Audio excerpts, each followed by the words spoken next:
ചരിത്രപരമായി മാർപ്പാപ്പമാരുടെ ഭൗതിക ശരീരങ്ങൾ എംബാം ചെയ്ത് സൂക്ഷിക്കുകയാണ് ചെയ്യാറ്. പക്ഷേ ആന്തരിക അവയവങ്ങൾ എടുത്തു മാറ്റാറുണ്ട്.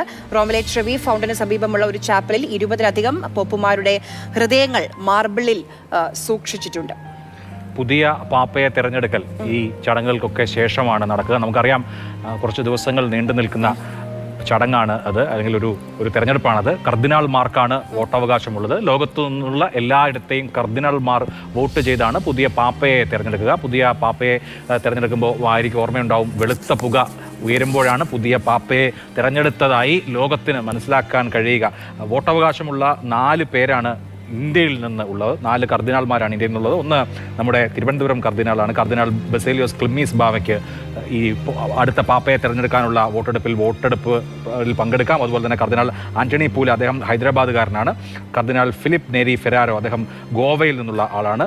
പിന്നെയുള്ളത് കർദിനാൾ ജോർജ് ജേക്കബ് കൂവക്കാടാണ്. ഏറ്റവും ഒടുവിൽ കർദിനാളായ അഭിഷിക്തനായ കൂവക്കാട് പിതാവ്, അദ്ദേഹം ചങ്ങനാശ്ശേരിക്കാരനാണ്. പക്ഷേ അദ്ദേഹത്തിൻ്റെ കർമ്മമണ്ഡലം എന്ന് പറയുന്നത് റോമാണ്. അതുകൊണ്ട് സ്വാഭാവികമായും അവിടുത്തെ പ്രതിനിധിയായിരിക്കും. അങ്ങനെ 4 ഇന്ത്യക്കാർക്ക് വോട്ടവകാശമുണ്ട്. നമ്മൾ ശ്രദ്ധയോടുകൂടി കാത്തിരിക്കേണ്ട ഒരു കാര്യം, ആര്യ, കഴിഞ്ഞ തവണ യൂറോപ്പിന് പുറത്തുനിന്ന് ലാറ്റിൻ അമേരിക്കയിൽ നിന്ന് ഒരു പോപ്പ് ഉണ്ടായിരുന്നു.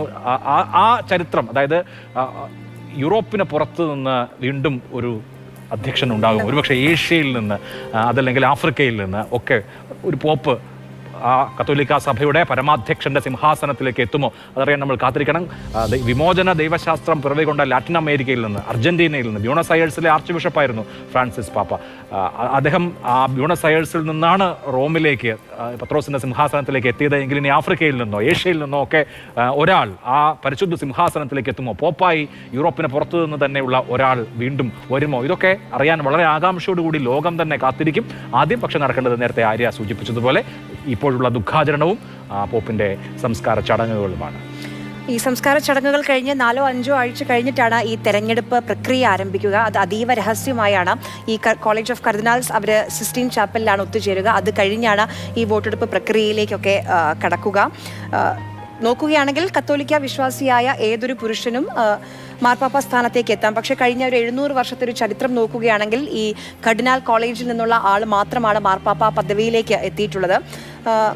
ഭൂരിപക്ഷവും യൂറോപ്പിൽ നിന്നുള്ള ആളുകളാണ് ഈ കർദിനാൾ കോളേജിൽ ഇത്തവണയും ഉള്ളത്. അതുകൊണ്ട് ഈ പുറത്തു നിന്നുള്ള ആളുകൾക്ക് എത്രത്തോളം സാധ്യതയുണ്ട് എന്നുള്ളത് നമുക്കറിയില്ല. ഇപ്പോൾ എല്ലാം പ്രതീക്ഷകളും അനുമാനങ്ങളും മാത്രമാണ് നമ്മുടെ മുന്നിലുള്ളത്.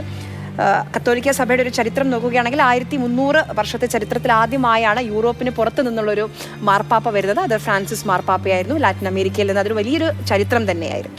ആ ചരിത്രം ആവർത്തിക്കപ്പെടുമോ എന്നറിയാൻ കാത്തിരിക്കണം. എന്തായാലും ഇപ്പോൾ ലോകം ഫ്രാൻസിസ് മാർപ്പാപ്പയ്ക്ക് വിട നൽകുകയാണ്. ഇപ്പോൾ